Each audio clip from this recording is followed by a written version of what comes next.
The members of the Genius Society are without a doubt a group of extreme eccentrics, to say the least.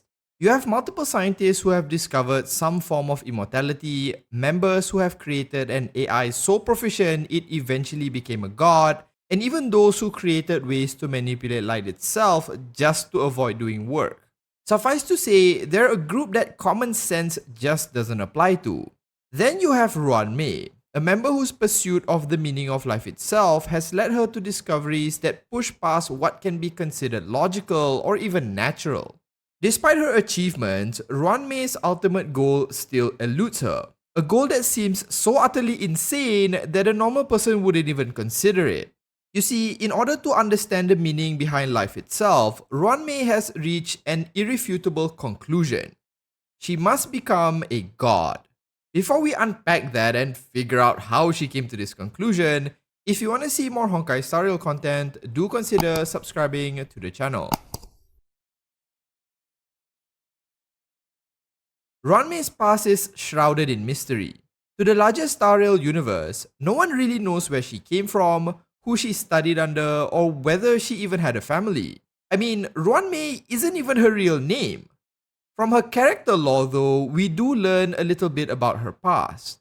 She grew up on a distant planet somewhere in the cosmos that was once blessed by the abundance. It's shown to be an ice planet and she lived there with her family, her parents and grandmother. Her family were described as scientists, but in her character story, the words scientists are in inverted commas, which seems to imply they weren't true scientists and perhaps maybe something else altogether, though that's neither here nor there. Essentially, her upbringing was surrounded by love and care, but also the scientific process, as she learned from both her parents the rigors of scientific discovery and often accompanied them on their expeditions. Ruan Mei was a little different though, as from a young age, she was very much aware of how differently she perceived the world around her. She was already quite intelligent and was often fascinated with the different variations of life she had encountered while accompanying her parents.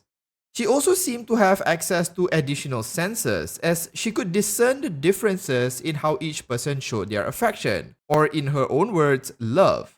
Essentially, Ruan Mei was able to smell the difference, as each act of love came with it a different and unique scent. This kind of reminds me of synesthesia, which is this phenomenon where your mind might route sensory information through different or unrelated senses. So you could see the colors in sounds or have numbers on a page produce a taste in your mouth when you see them, for example. It's often thought that those with synesthesia tended to become gifted in some way as they have a different way of perceiving the world around them, and might explain why Ruan Mei was so smart for her age. After her parents had passed away, Ruan Mei would take on both their surnames and adopted the name Ruan Mei. This is why I mentioned at the start that this wasn't her real name. Anyways, she would then leave her hometown and continue her pursuit of scientific discovery, laboring away in an attempt to figure out the meaning behind life itself.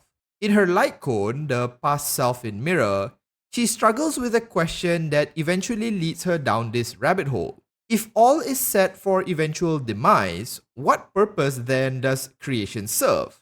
This question is what functionally turned her into a recluse, hiding away in some hidden corner of the universe and constantly working, stopping to eat or sleep only when she had hit her physical limits.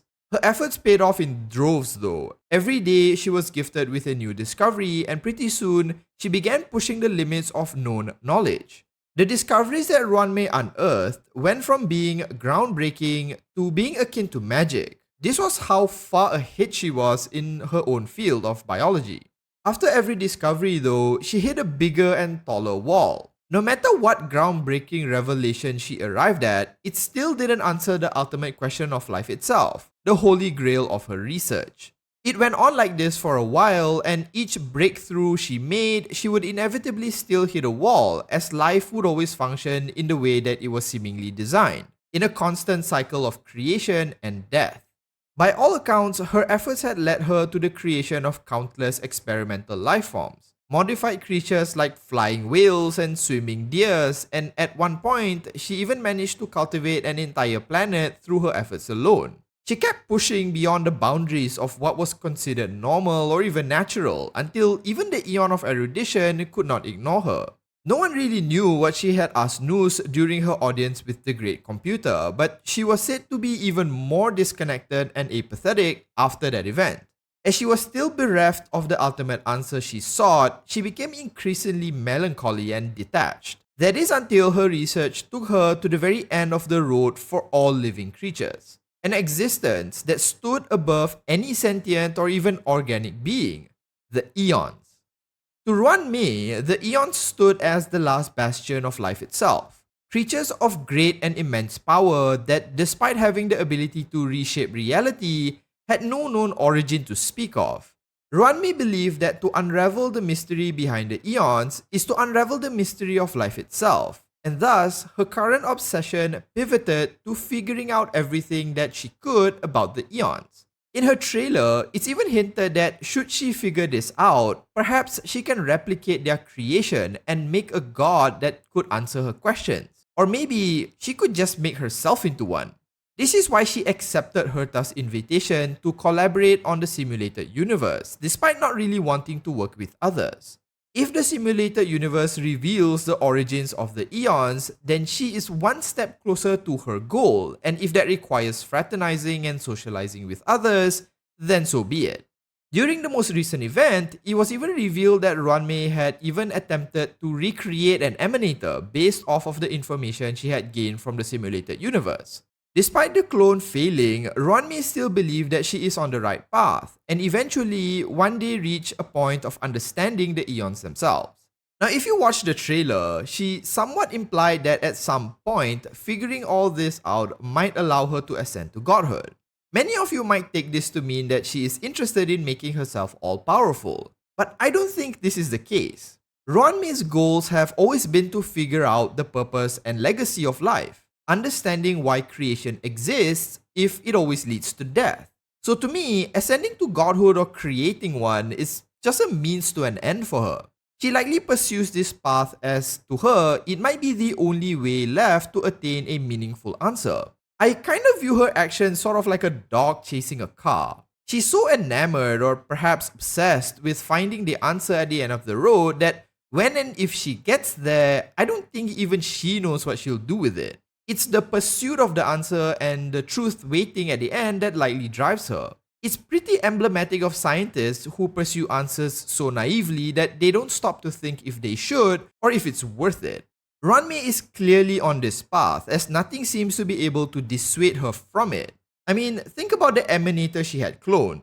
If it somehow got out, it would have likely devastated the entire space station and even put the simulated universe project in jeopardy, but she likely doesn't care, as to her, the ends justify the means. That said, she does send the main character to deal with it, so perhaps she's not completely apathetic. In any case, I don't think she's trying to create or become a god purely to gain dominion or power over others. She's doing it because she wants answers. Answers that, as far as her research has shown, only a god would know. Now, before I end this video, there's still one thing I want to bring up which relates to her family. At the very end of Ruan Mei's character story number 4, it's revealed that her grandmother is still alive. On top of that, her grandmother seems to have been keeping an eye on Ruan Mei throughout her whole life, ever since her parents had died and she left her hometown. Now, Ruan Mei is suspected to be a Xianzhou native and likely has an extremely long life, which means her grandmother has been around far longer.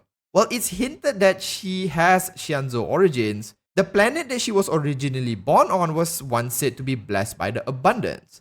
I can't help but think that her family might have just been followers of Yaoshe and why they are referred to as scientists. Maybe her grandmother is waiting for her to discover the truth behind life, and perhaps it's something useful to the abundance given their goal is to proliferate life across the entire universe. I'm bringing this up because it seems there are things related to Ruan Mei that seem suspicious but fall outside of her own research and work. I'm curious what this might mean for the future, but for now, it'll just remain an unexplored plot point. Let me know in the comments if you think Ruan Mei is pursuing eonhood purely for her research, or is she doing this to be all-powerful? If you enjoyed watching the video, do consider liking and subscribing to the channel. Thanks so much for watching, and as usual, have a nice day.